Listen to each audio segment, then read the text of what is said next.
Frigo, congélo ou garde-manger, les aliments se conservent à des endroits bien différents en fonction de leur composition mais aussi de leur emballage. Pour que ça dure le plus longtemps possible, il y a l'option de la congélation qui endort en quelque sorte les bactéries.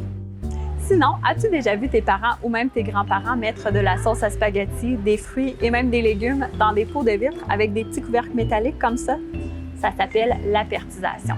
Mais en bon québécois, on peut dire faire du canage. Ça veut dire qu'on chauffe très fort les aliments en plus d'enlever l'air disponible pour détruire les mauvaises bactéries et empêcher leur survie. On fait la guerre aux bactéries qui peuvent nous rendre malades. Savais-tu par contre qu'il existe des bonnes bactéries, comme celles qui transforment le lait en yogourt ou celles qui permettent au pain d'être tout moelleux?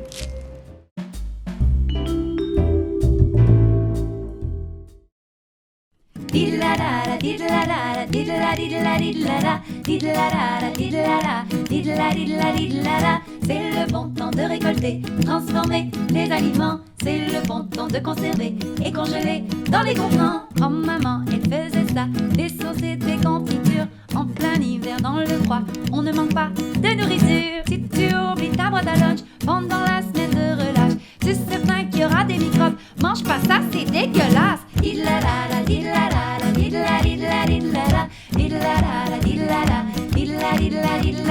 C'est le bon temps de récolter, transformer les aliments. C'est le bon temps de conserver et congeler dans des contenants. Quand tu prépares ton sac à dos pour faire du camping sauvage, tu ne peux pas amener ton frigo. La bouffe sèche, c'est bien plus sage. J'ai appris que certains microbes, ils sont là pour nous aider. Pour que le pain, il lève comme tout le monde, les microbes, ils doivent péter.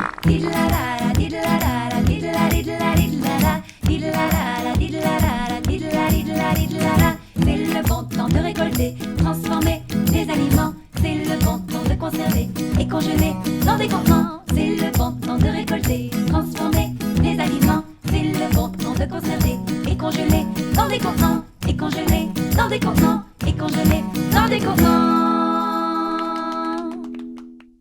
Dans ta boîte à lunch, c'est le même principe. Il faut que chaque aliment soit conservé comme il se doit. D'abord, un fruit entier peut être conservé à la température de la pièce, mais c'est bien de le placer dans un contenant rigide pour éviter qu'il soit tout cabossé à l'heure des repas. Pour les fruits et légumes coupés, ça prend un bloc réfrigérant ou si tu veux, un ice pack. Ta salade, ton sandwich, ton yogourt et ton fromage doivent aussi rester au froid. Par contre, ton pâté chinois dans ton thermos, lui, il doit rester bien chaud jusqu'à l'heure du repas. Si ça sent pas la même chose que d'habitude ou ça a l'air un peu gluant, c'est mieux de ne pas le manger.